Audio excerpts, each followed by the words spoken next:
Buenos días, mi nombre es Hassan Manzano, soy médico residente del primer año de Medicina de Urgencias en el Hospital General Regional número 1 de Orizaba. El día de hoy vamos a ver el tema de glucólisis. Y la glucólisis es una ruta metabólica que está conformada por 10 reacciones enzimáticas, la cual genera una degeneración de una molécula de glucosa que entra al cuerpo hasta formar dos moléculas de piruvato. Esta degeneración consta de 10 pasos y conforma una producción energética en forma de ATP y NADH. Aquí podemos ver los primeros 4 pasos de las 4 enzimas que empiezan a generar la molécula de glucosa, siendo la primera la hexoquinasa. Esta molécula usa un ATP y le quita una molécula de hidrógeno a la glucosa, donde enlaza un grupo fosfato.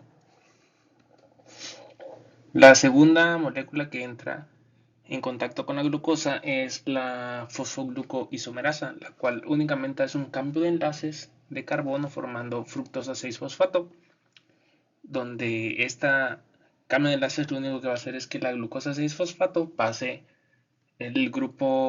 sus grupos de carbonos y sus enlaces hasta formar algo que se llama fructosa 6-fosfato.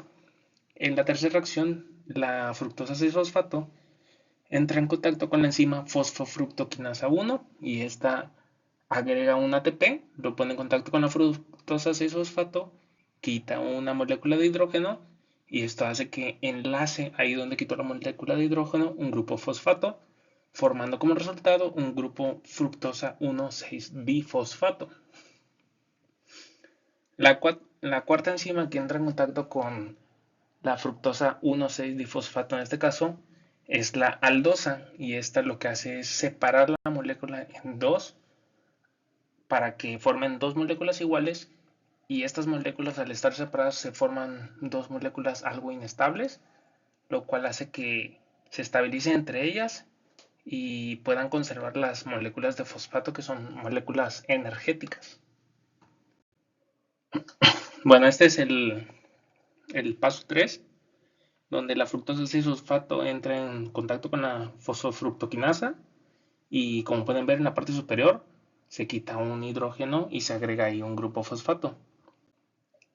Esta es la parte 4, donde la molécula de aldosa lo único que hace es separar la molécula anterior en dos moléculas diferentes, que es la gliceraldehído 3-fosfato y la de hidroxiacetona fosfato, volviéndola dos moléculas inestables para poder aprovechar un poco más el robo de energía de esta molécula. En el paso 5, la triosa fosfato isomerasa lo único que hace es un proceso de isomerización, lo que hace que cambie el orden de los iones que están formados en la molécula. ¿Para qué? Para formar dos moléculas iguales y estas moléculas dejen de ser completamente inestables y se forman dos moléculas iguales. La sexta enzima que entra en contacto con esta molécula, que pasó de ser dos moléculas diferentes a ser dos moléculas iguales, es la gliceraldehído 3-deshidrogenasa. Y en esta, al entrar en contacto con el gliceraldehído 3-fosfato, lo que hace es un proceso de oxidación y fosforilación. Esta molécula, la gliceraldehído 3-deshidrogenasa, atrapa ambas moléculas de gliceraldehído 3-fosfato, que es la molécula que se ve en la parte izquierda, y les agrega un fósforo a cambio de que ellas le regalen una molécula de hidrógeno. El detalle aquí es que la molécula de hidrógeno genera más energía que la molécula de fósforo que le regaló, que no es igual a un grupo fosfato como tal, pero sí crea un poco de energía. Entonces engaña a ambas moléculas quitándole una molécula de hidrógeno que nos ayuda a nosotros a crear más energía que la molécula de fosfato que les regala a ellos. Entonces, al momento de quitarle estas moléculas de hidrógeno al gliceraldehído 3-fosfato, se lo carga un grupo NAD, formando un grupo NADH que crea energía para nosotros en el cuerpo. Y así esta molécula de gliceraldehído 3-fosfato pasa a formarse en una molécula de 1,3-bifosfoglicerato. La séptima enzima que entra en contacto con lo que anteriormente fue una simple molécula de glucosa es el fosfoglicerato quinasa. y esta a la molécula que anteriormente fue el resultado del proceso anterior, que es una molécula de 1,3-bifosfoglicerato.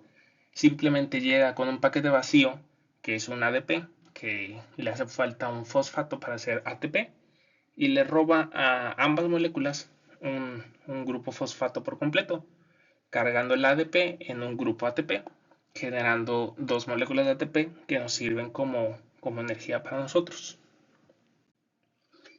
La octava molécula que entra en contacto es el fosfatoglicerato mutasa, y esta lo único que hace es una isomerización de su grupo fosfato en la molécula de 3-fosfatoglicerato para cambiar la molécula fosfato de carbono en el cual se encuentra, para tratar de hacerla un poco más segura y no tener el robo del único grupo fosfato que aún le queda. Llega después la novena enzima, que es la enolasa, y lo que hace en esta molécula de 2-fosfatoglicerato es un proceso de deshidratación, donde simplemente extrae de esta molécula más moléculas de hidrógenos para formar, extrae agua completamente, la deshidrata y pasa de ser un 2-fosfatoglicerato un fosfoenol piruvato. Y por último, la décima molécula que entra en contacto con lo que anteriormente simplemente era un grupo de glucosa es la piruvatoquinasa, y esta enzima lo único que hace es extrae completamente un grupo fosfato y sintetiza un ATP. Entra en contacto un ADP con la molécula de fosfoenol piruvato, le extrae la molécula de fosfato que aún tenía y forma como resultado un ATP. Por último, esto deja como resultado de lo que anteriormente fue una molécula de glucosa, ahora simplemente es un grupo piruvato. Bueno, dos, porque en realidad son dos grupos piruvatos. Y este piruvato, lo único que le va a pasar es que se va a traer se va a internalizar a la matriz mitocondrial. Ahí va a formar lo que es ácido láctico, o puede formarse en CO2 y en más procesos del ciclo de Krebs. Y esas son las referencias bibliográficas que usé para realizar la presentación, y espero les guste.